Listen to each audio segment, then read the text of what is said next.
Okay, so this is a PowerPoint with my recording here on identifying cumulative stress, compassion fatigue, vicarious trauma, and burnout.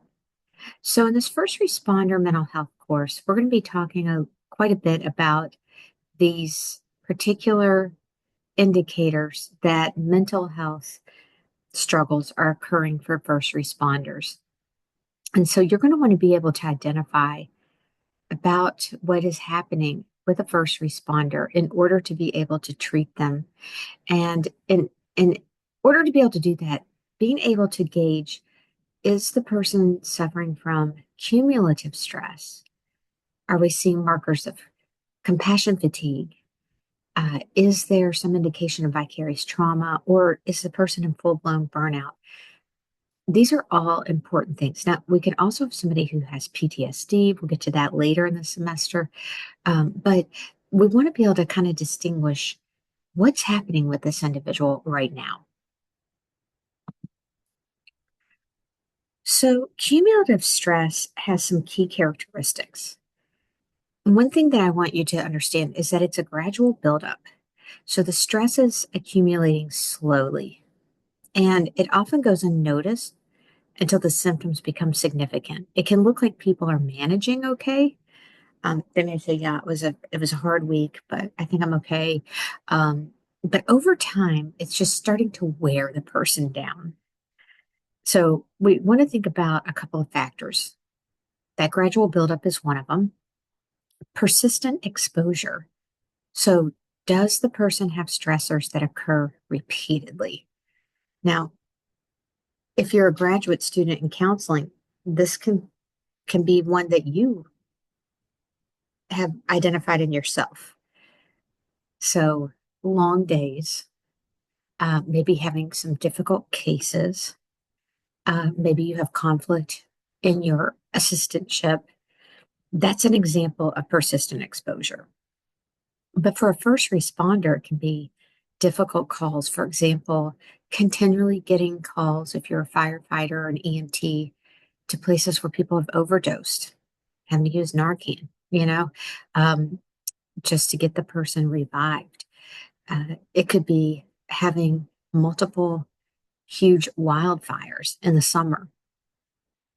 It can be really long shifts, those 12-hour shifts, 24-hour shifts, 3 days on, 4 days off. So you're completely immersed in the work and a lot of workplace conflict. So if you are, for example, at a fire station and the people at your station don't get along, that's going to be a problem.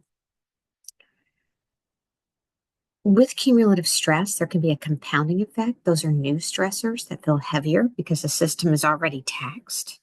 So a compounding effect might be, at home, maybe you're not getting along with your partner, or maybe birth of a child. Good. Maybe you just bought a new home, but it's still compounding because it's a new stress. Reduced capacity to recover, rest or downtime does not feel restorative. I've had people tell me, well, they had 2 weeks off for the holidays, but they didn't feel renewed from that. The rest didn't feel like enough. They weren't ready to come back yet. That's an indicator of starting to have cumulative stress. And lower resilience. The things that were once manageable start to feel overwhelming. Uh, they kind of have that cup that's already full. So like one little drop makes them feel like they're about to overflow. People who blow up over little things. Um, and I also say sometimes with this lowered resilience, we start to see some physical symptoms, like they're constantly getting sick. Uh, they seem run down a lot. They seem tired. This often goes unrecognized. Individuals may minimize their symptoms because they aren't linked to a single incident. Some symptoms, there's the emotional symptoms, irritability or anger, increased anxiety or worry. Those are some of the symptoms. Cognitive thinking, difficulty concentrating, forgetfulness, memory lapses, slowed reaction time that's really common, negative thinking patterns, and cynicism. I hear this a lot with people who maybe work with first responders talking about how cynical they are, that they're always negative, they always are complaining. Well, that's part of this cumulative stress, the tendency to see the downside of things. Physical symptoms, lots of fatigue, tired, pain. They may have a lot of pain, difficulty sleeping. And that's because they're thinking about what's happening at work. Gastrointestinal issues. I've had a lot of people tell me that they've been diagnosed with things like irritable bowel syndrome and things like that, but later in life. And a lot of that can be from cumulative stress. Behavioral symptoms, withdrawn. I have a lot of first responders tell me that they drink heavily. They may use other substances. A lot of them tell me they party when they're not at work. And these aren't necessarily 20-something-year-olds. These may be guys in their 40s, you know? So I want you to think about that. So just having difficulty coping, restlessness, inability to relax, changes in eating or sleeping habits. You may see people who all of a sudden are very gaining a lot of weight or losing weight. And then occupational performance symptoms. There's maybe a decline in their performance. And this can lead, of course, to increased errors or slow response times. Then we have compassion fatigue, which is a form of emotional and physical exhaustion. So once people have had cumulative stress, we do start to see some of this compassion fatigue. And this is caused, especially in first responders and people who are helping professions. That can include, of course, counselors and healthcare workers. Over time, repeatedly engaging with others suffering trauma and distress, they start to have this overwhelming exhaustion. Key features of compassion fatigue are going to be that emotional exhaustion from sustained empathy and caring. And there's going to be a numbness that comes with that. And so, even though they're hearing news stories, they're seeing new issues, new people, they just start to become numb and less empathetic to the news stories. Decreased job satisfaction, or they may feel like they're not effective anymore. And this can have some of the same symptoms as secondary traumatic stress. So you're going to see some irritability, some withdrawal, feeling overwhelmed. With first responders, we also see some vicarious trauma. And when I talk about vicarious trauma throughout this course, we're going to talk about some cases that are really difficult to hear about. The case that came up not long ago involved a firefighter who had to go out, and there was a couple of kids who had died in a fire. And this firefighter had children at home. And the amount of vicarious trauma from seeing that, it was just very, very difficult to see these things. I think about the firefighters and the police who responded to 9/11, and hearing the stories of people who maybe got out of the Twin Towers, but also having to see the people who didn't get out, finding people, finding remains of people. It's very difficult. These people every day are in situations that require them to make difficult decisions. And sometimes these difficult decisions mean choosing one person over the other to save. You can be in a situation where someone's getting shot, people are getting shot at, and you maybe aren't going to save everybody. Maybe there's a fire going on and you run in to rescue people, and you can only save one or two people, not seven or eight. So there's a lot of trauma that can come in this work.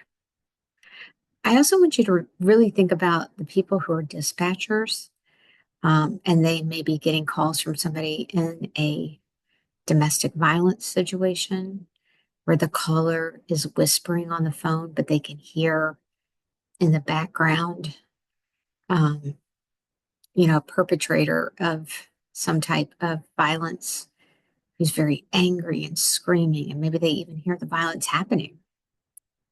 It's very, very difficult for dispatchers. They may have somebody who's saying, right now, my partner is dying, or my child, or my parent, and I need help now. And they're trying to keep the person calm and walk them through things. But they don't always even know how these stories turn out. It's a very difficult job. So these are some things to think about. Key features of vicarious trauma: shifts in beliefs or worldview, seeing the world as less safe or people as less trustworthy. This was a sign for me that I had vicarious trauma when I was investigating crimes against children. I started to see more people as potential perpetrators. I also started to see the world as not very safe. And I didn't like that feeling. I didn't like the feeling that um, I didn't know who I could trust, because I tend to be a very trusting person, and I want to be able to walk down the street and not worry about it. I go to other cities all over the world. I just go out and do whatever. So I tend to have a sense that we're mostly safe in most of the spaces where we are. And I didn't want to believe that I wasn't safe anymore. But that sense kept creeping into my mind. And that was one indicator that I had vicarious trauma. Intrusive thoughts or images related to others' traumatic experiences. This was also a very prominent feature of my own vicarious trauma. It's still there. Occasionally, I'll get these intrusive images of children that I've worked with and the thing that happened to them. Heightened anxiety, vigilance, or avoidance behaviors. I hear this a lot from people who have either been in war situations. So think of our veterans, um, that they cannot eat in a restaurant without seeing the exit door.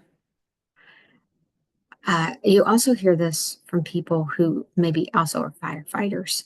I need to be able to see the exit. I got to be able to see, the way out. Uh, that's a really interesting type of vigilance. Emotional numbing or increased sensitivity to trauma cues. So the numbing might look like similar to the compassion fatigue, feeling numb to stories, or increased sensitivity. For me, I cannot watch horror movies. I don't want to see anything with people suffering. So I have an increased sensitivity to suffering. Um, Even with students, if a student cries, that just really breaks my heart. So I can be pretty tough until somebody starts to break down. And then I feel very sensitive about that.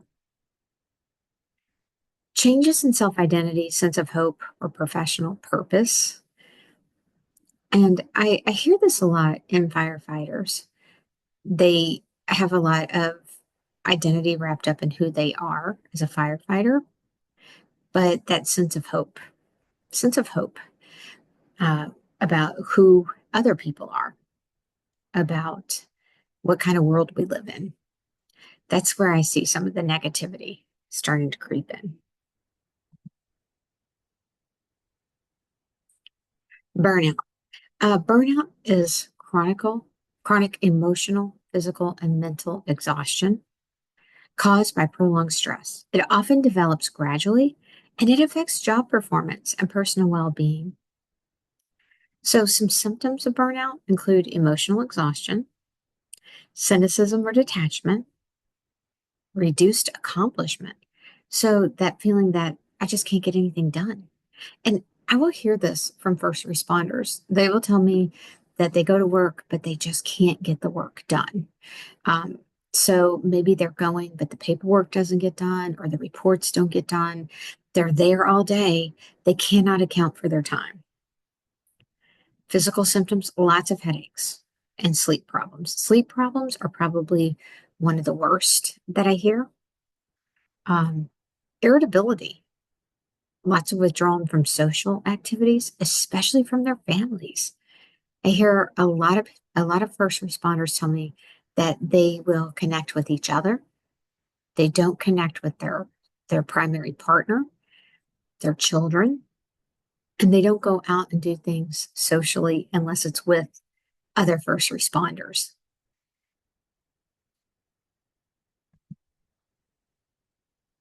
Impact of burnout, decreased job performance, and increased errors, uh, because they may have just got such an emotional buildup that anything can cause them to go over the top. I have a picture here of a police officer screaming. And you may have even seen this before. A police officer or a person who's a first responder reacting in such a manner that they don't seem calm at all. They don't seem to be able to handle the stress. I have seen police officers screaming at people. It is a really bad feeling to see that. And we want everybody to remain as calm as possible. Lots of physical health problems, lots of stomach issues. Of course, some of that comes from also substance use. So we do see a lot of substance use in people who have burnout. And this can, of course, call into question their fitness for duty.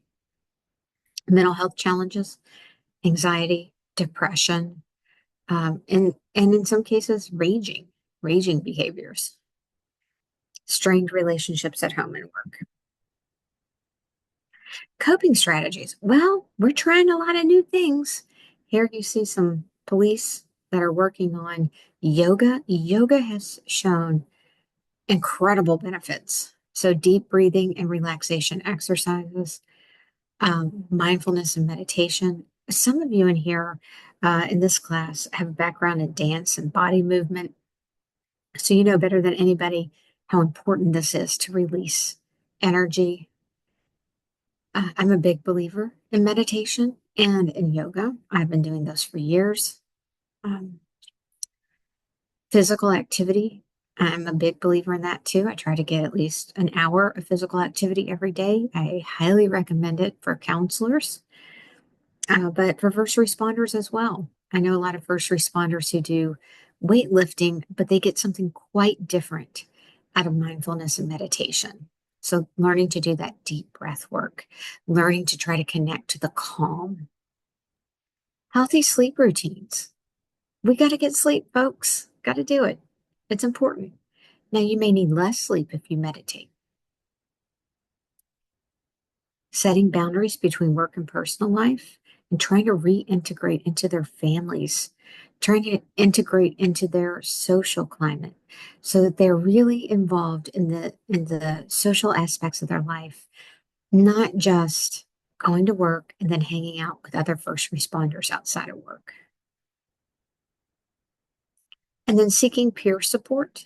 We want them to have peer support and counseling at the same time. We'll be talking about peer support strategies in this class. I love that this guy is a dancer.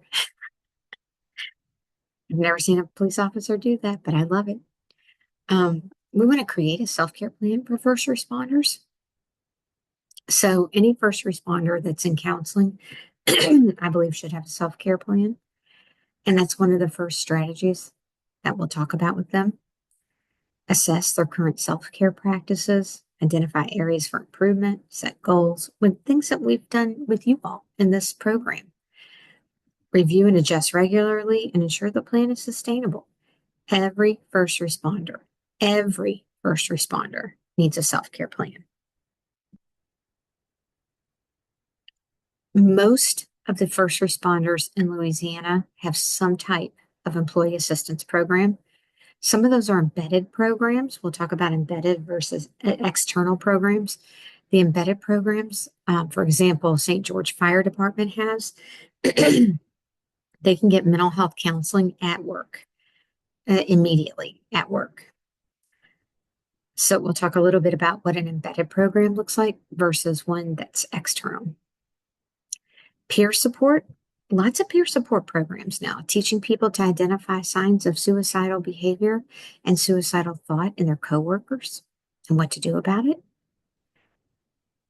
More mental health resources and making them familiar. But I would say beyond that, really trying to change the culture so that it's okay to use counseling. Lots of stigma reduction campaigns, lots of stigma reduction. And that has to come from the top down. Really got to have people at the top saying, we want you to use counseling. It's important. You need to do it.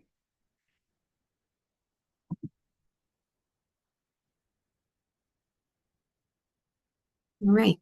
So a sample firefighter wellness plan might look like maintaining their fitness, recovery, and injury prevention on the physical health side.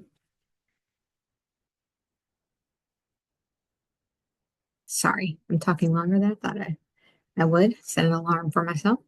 Um, so daily when they're on shift and then off shift, looking at both. So during the shift, making sure they're drinking plenty of water, making sure there's water available on the rig. Micro workouts. We're trying to get people to do more micro workouts instead of just thinking of these big, huge workouts so that during the day, they're getting some mobility, getting some physical activity. And then quick warm up before calls when possible, 5 to 7 minutes of mobility. Maybe even before bed, some of that stretching. And then off shift, there's those full workouts. Rest and sleep recovery, writing that into the self-care plan.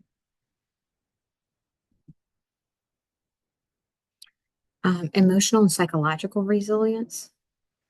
So the purpose here is reducing that cumulative stress and that compassion fatigue. Grounding techniques. You've learned that in this program. Box breathing. Talk to your partner rule, making sure that they know they need to talk to their partner. Share one moment per shift that felt difficult, stressful, or that got stuck in your mind. They need to talk it out. And they don't have to talk it out forever, but making sure that they have maybe a 10-minute check-in with their partner.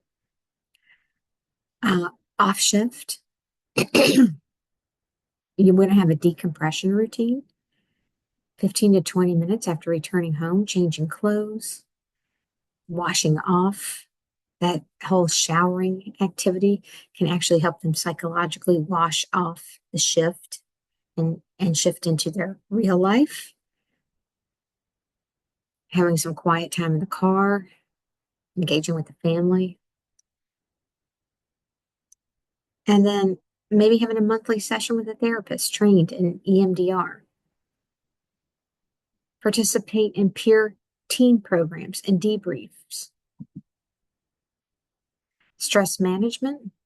Here we put in that meditation, prayer, mindfulness. Can even get them on some apps for that. De-escalation strategies. Identifying early signals.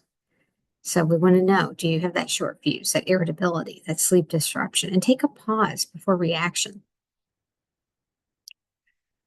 Nature exposure, this can be very helpful. A lot of people in the first responder type of work are realistic. If you think of vocational, so they actually do like the outdoors. They tend to like animals. So any of that can be very helpful. Nature exposure. Monthly practices, no firehouse talk when possible on off days. Try to get in the habit of focusing on life outside of the firehouse on off days. Engaging in hobbies. And again, when you look at these hobbies, you see that vocational counseling Holland type are woodworking, fishing, coaching, hunting, painting.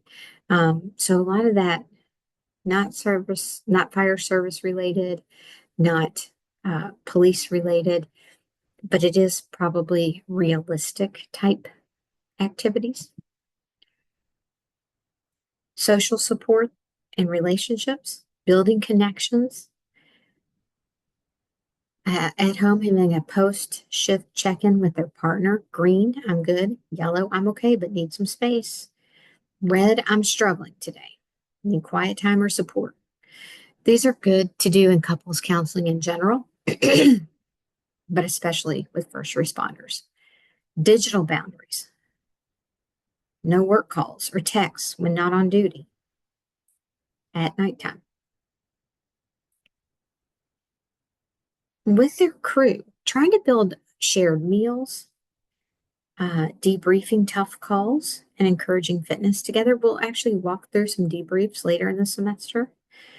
And then with friends, try to go out one social event per week. Could be dinner, a walk, game night, gym. And then we want our first responders to really try to maintain their purpose and identity and maintaining personal meaning outside the job. Here you see a first responder with her kids, you know. So have them think about their top 5 values. Maybe it's family, integrity, leadership, adventure, service, and then setting goals unrelated to their first responder work. And then planning quarterly days of meetings. So that could be family trips, volunteering, outdoor activities, spiritual events, and making sure they're following through on those. When stress spikes, or there's a traumatic call, we want to have an emergency plan, such as call or text a peer support team member, 5 minutes of controlled breathing, stretch, step outside for fresh air, something like that. Okay, so we need some kind of an immediate self-care. During that same day, no alcohol. Let your family know what you're going through, that you may need quiet. You may need talk time. You may need space. You might need journaling or voice memo. And within 72 hours, consider a formal debrief. Prioritize sleep and nutrition. Schedule therapy if need be.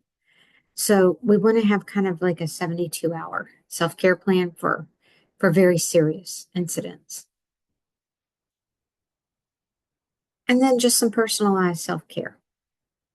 Running a couple of times a week, journaling every 2 to 3 shifts, having tech-free dinner with your family. I got this first responder here, having dinner. Healthy dinner. Nobody's got out cell phones. 1 full rest day per week. And attend 1 mental health training. We have all the firefighters at St. George attend things like emotional intelligence and peer support for suicide, ideation, and things like that. So they are all going to mental health trainings. And I want you to reflect before we meet for our first class. What barriers do police officers face in seeking help in particular? How can counselors effectively build trust with officers? And what systemic changes would improve officer well-being? You can certainly also think about this with EMTs, firefighters, veterans, dispatchers, but particular to police, what's happened with police that make it more difficult perhaps for them? Okay, thank you.